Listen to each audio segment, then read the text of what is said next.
Question number 4. Grant Robertson. Thank you, Mr Speaker. My question is to the Prime Minister. Does he have confidence in the Minister for Land Information? The Honourable Bill English on behalf of the Prime Minister. Mr Speaker, on behalf of the Prime Minister, yes. Supplementary question, Grant Robertson. What advice has the Minister for Land Information provided to him or Cabinet regarding an application to the Overseas Investment Office that is connected with Mossack Fonseca?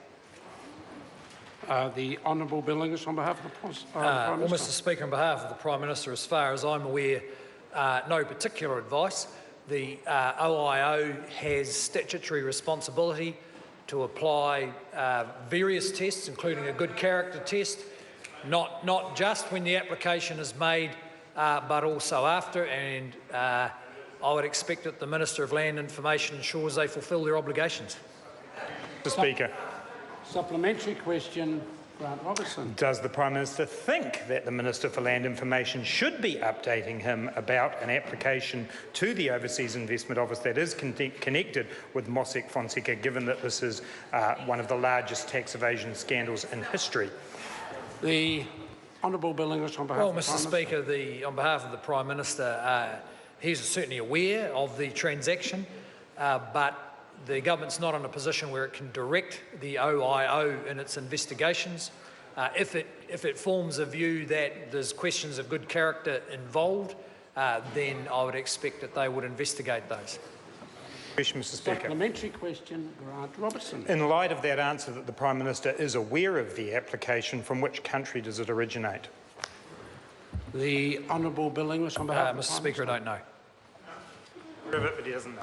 Fair enough. Supplementary question, Mr Speaker. Supplementary question, Grant Robertson. Is he concerned that directional foreign investment from the Cayman Islands and the British Virgin Islands, both known as tax havens, was more than $4 billion as at September 2015, nearly 7 times more than China, Germany and France combined?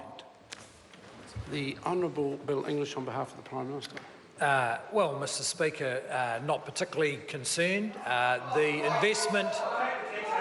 investment has to pass through the Overseas Investment Act criteria, of which there are around, I think, 23 tests.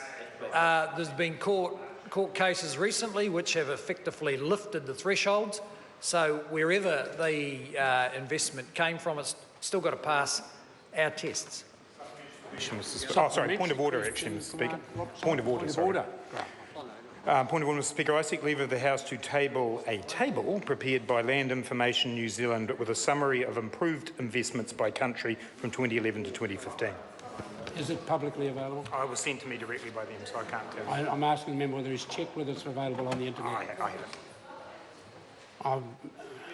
I'm going to put the leave, and the leave of the House will sort it out. Leave is sought to table that particular table from Lynn's. Is there any objection? Yes. There is objection. Question, Mr Speaker. Supplementary question, Grant Robertson. Does it cause him any concern that between 2011 and 2015 that $304 million of foreign investment came from the Cayman Islands, more than Russia, India, Italy, Spain and Sweden combined?